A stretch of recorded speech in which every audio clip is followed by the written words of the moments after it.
पंतप्रधान नरेंद्र मोदी 15 मे पासून युरोपच्या दौऱ्यावर. 15 ते 20 मे दरम्यान युएई, नेदरलँड, स्वीडन, नॉर्वे आणि इटलीचा दौरा करणार. विविध देशांच्या नेत्यांसोबत द्विपक्षीय आणि बहुपक्षीय चर्चा करणार. विधिमंडळाच्या 12 आमदारांचा प्रस्तावित जपान दौरा रद्द. पंतप्रधान मोदींच्या आव्हानानंतर विधानसभा अध्यक्ष राहुल नार्वेकरांचा निर्णय. जपानच्या 2 राज्यामधील राज्यपालांकडून भेटीचं होतं निमंत्रण.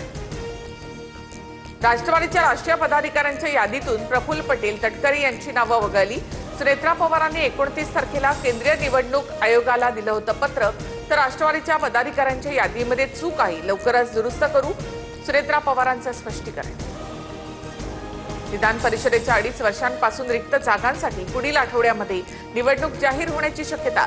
स्थानिक स्वराज्य संस्थांद्वारे 17 आमदार निवडून जाणार. पावसाळी अधिवेशनापूर्वी विधान परिषदेची सदस्य संख्या वाढणार. पेपरफुटीनंतर नीट 2026 ची परीक्षा रद्द. एनटीएचा मोठा निर्णय. पेपरफुटी प्रकरणी सीबीआय चौकशीचे आदेश.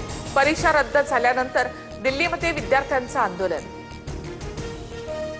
नीट पेपरफुटी प्रकरणावरून केंद्रीय शिक्षण मंत्र्यांचं मौन.